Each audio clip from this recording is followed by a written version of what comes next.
Greetings to all my dear students. We have started our chapter People as a Resource, and in our last video we have seen that how important people are, and when they become resource they become productive for the society and for the nation. And among all the factors of productions, human are the most important resources. When education is given, when proper healthcare is provided and training is given, then a simple human can become a resource. We have seen the cases of Sakal and Vilas also, where we have find out how the education has transformed one's life, and he has been able to earn more. And at the same time, the person who was not educated, he was not able to earn handsome amount of money. Even he has to struggle every day to for his livelihood. Okay, so now in our second video we will be discussing about the activities. We have already seen in chapter 1 that human activities are classified into two, that is economic activity and non-economic activity. Economic activity is a type of activity which is done in order to earn income or money, and non-economic activities are those activities which are done in order to get satisfaction. Means the economic activity is performed to earn income, money, and non-economic activities are performed not to earn money, rather it is done to get satisfaction. Let us take the example of our mother. Mother is cooking food for us, then it becomes what? Non-economic activity, because when she cooks food for us, she wishes that we should appreciate the food and we get healthy food, right? And at the same time, when made well cooked food for us, it becomes economic activity for him. He is getting satisfaction, but at the same time he is getting paid also. So there are different type of activities that we adopt, and on the basis of different activities, the economic activities has been classified into different types. Can you guess based on the picture or how we can classify these activities into three sectors? One is related with agriculture, second is regarding the productions or manufacturing, and third is providing shipping services, the transportation services. So on the basis of economic activities,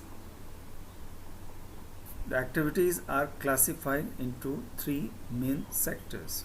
They are primary, secondary, and tertiary activities.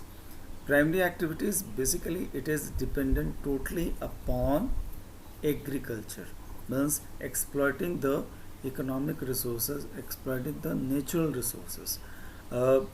In order to understand this, that primary activities are performed by exploiting the natural resources, the available natural resources like land, river, water, and to have some examples regarding the primary activities, we can quote like agriculture is a primary activity, forestry is a primary activities, animal husbandry, fishing, poultry farming, and quarrying. All these are primary activities because these activities are done by exploiting the natural resources. Now moving next, the secondary activity.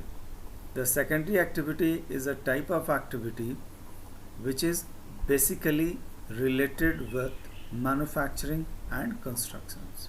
Means whatever productions that we are getting from factories, all are secondary activities, and secondary activities are adding values to our primary activities. In order to utilize the primary products in a better manner or in a longer period of time, we need some value additions, and that is done through secondary activities. Let's take the example of a sugarcane juices. Sugarcane juices, after processing, converted into jaggery or sugar, right? So secondary activity is providing support or adding value to the primary product. Now moving next to tertiary activity. Tertiary activities are type of activities which provide services. Basically, tertiary activity is a service sector providing services.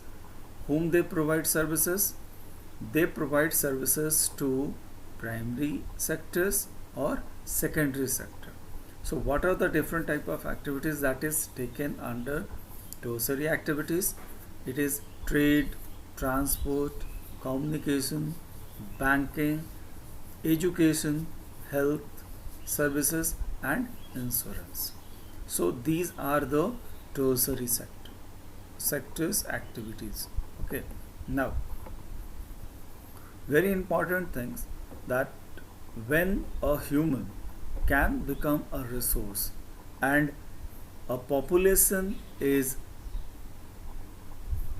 assets or liabilities. Here there are two terms, liabilities and assets.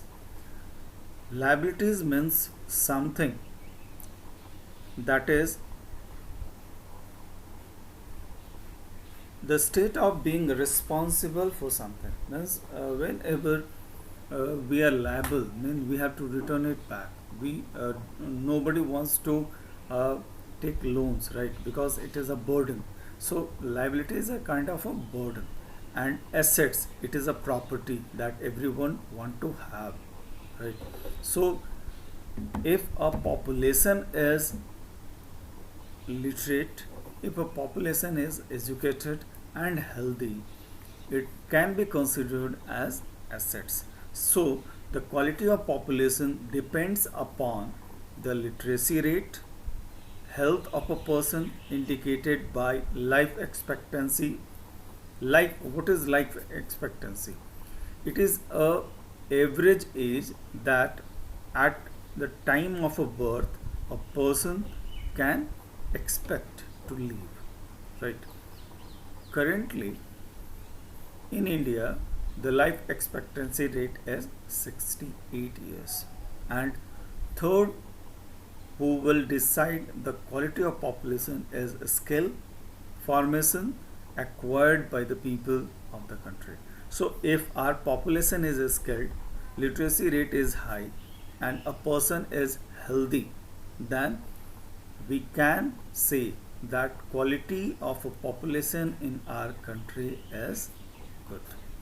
And on the basis of this quality of populations, we can have different type of growth and economy, or we can predict good, progressive and productive economy. We can see the example from Japan. They have they are concentrating, they are not having much of natural resources, but they have concentrated on development of their human resources. And due to the development of human resources, they have trained, they have provided better education facilities, they have provided technical educations to the people, and also they have provided training and developed skills.